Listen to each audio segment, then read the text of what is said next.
Hi friends, అందరూ బాగున్నారా? నేను బాగున్నానండి. మీరందరూ బాగుండాలని మనస్ఫూర్తిగా కోరుకుంటున్నాను. చూస్తున్నారండి, చింత చెట్టు చూసారుగా, పెద్ద చెట్టు, చింత చెట్టు. కాయలు చూడండి అసలు ఎలాగున్నాయో చూస్తున్నారా? చెట్టు నిండా ఉన్నాయండి కాయలు, పండిపోయి ఉన్నాయి బాగా. చూడండి, చెట్టు నిండా కాయలు ఎలా ఉన్నాయో చూడండి. చూస్తున్నారు కదా, గుత్తులు గుత్తులుగా ఉన్నాయండి కాయలు, చింతకాయలు పండిపోయి ఉన్నాయి. ఇప్పుడు తింటే కూడా తీయగా ఉంటాయి, ఎందుకంటే బాగా పండిపోయాయి కాబట్టి తీయగా ఉంటాయి. చూసారు కదా, చెట్టు నిండా ఉన్నాయండి కాయలు, పండిపోయి ఉన్నాయి.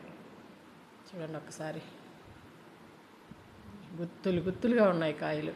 బా చూడు, ఎవరు కొయ్యలేదండి అక్కడ, అందుకని అన్ని కాయలు ఉన్నాయి. చూడండి ఎన్ని కాయలు ఉన్నాయో. ఆ కొంచెం కోస్తేనే ఒక 10 కేజీలు చింతపండు వచ్చేలాగుంది. ఇంకా మొత్తం కోస్తే ఎన్ని వస్తుందో చూస్తున్నారు కదా. చూడండి, పండిపోయి ఉన్నాయి, బాగా తీపి కూడా ఉంటాయి కాయ. ఇప్పుడు పండిపోయింది కాబట్టి బాగా. చూడండి ఎన్ని ఉన్నాయో చూడండి చింతకాయలు.